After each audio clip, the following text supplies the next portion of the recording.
services of any of the representative of the banks. You meet them privately. Women with disabilities are faced with numerous challenges, which is a systemic barrier, as their contribution to development in the society cannot be quantified. Hence, there is a need to find a lasting solution to the barriers that face women with disabilities in the country. At a one-day validation meeting of Breaking Barriers, Promoting Gender-Inclusive Trade and Business Opportunities for Women with Disabilities in Abuja and Nigeria, the Executive Director of Inclusive Skill Development Initiative (ISDI), Angela Owen, presented some of the key findings through a research method on barriers that face women with disabilities, which she stated that it is an impediment to their development. Or mentioning them a whole lot.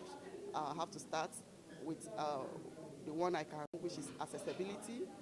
Is the barrier that hinder women with disability in business and those who are into on wheelchair, and I can go to a bank or any place to do business, and the environment is not accessible for me. So it's one of the barrier that hinders persons with disabilities.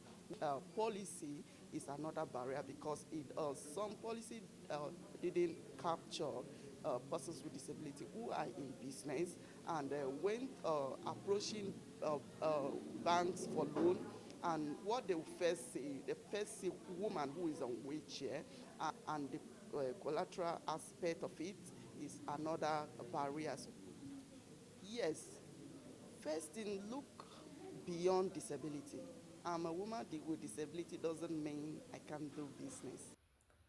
Other stakeholders from the disability community present at the event added their voices that the study marks a pivotal effort to illuminate and address the challenges faced by women with disabilities in trade and business, as they all enumerated ways to reduce the challenges as advancing their collective mission towards gender equality on economic empowerment will ensure they contribute their own quota to the gross domestic product in Nigeria. Okay, some of the notable barriers when it comes to access to business for women with disability, the major one is lack of access to resources, because by the time you go to the financial institutions, they don't really have any parameter in place on how they can actually extend finances to women with disabilities who are into business.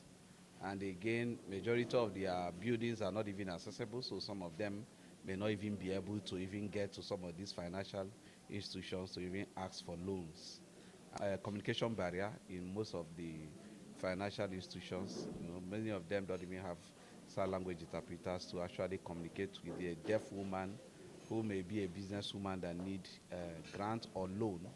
So it's also a big challenge. And again, it's the attitude of the society towards women with disabilities. Women with disabilities face double discrimination. They face discrimination as women because we know that women are being discriminated. We are calling on individual and the government to invest in it.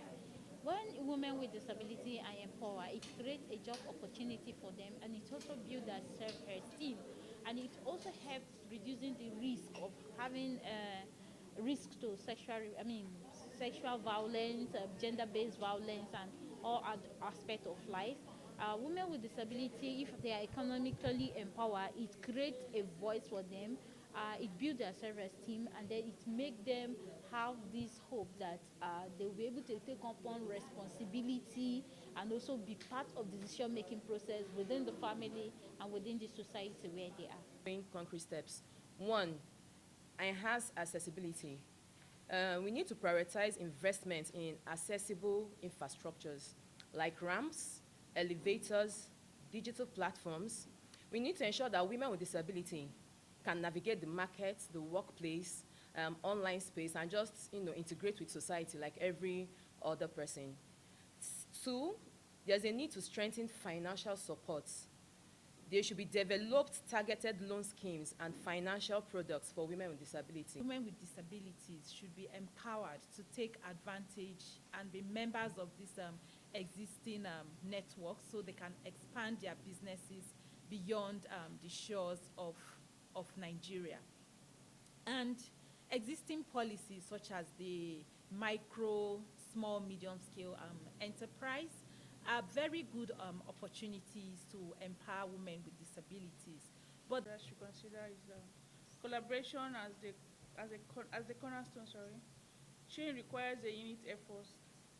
Government must lead by investing in accessible infrastructure, enforcing policies, and funding inclusive initiatives. Another point, policymakers should prioritize legislation that address the intersection of gender and disability. Private sector can involve by developing accessible technologies and offering employment and mentorship opportunities. Civil societies must amplify the voice of women with disabilities and challenge society attitude. Number 5,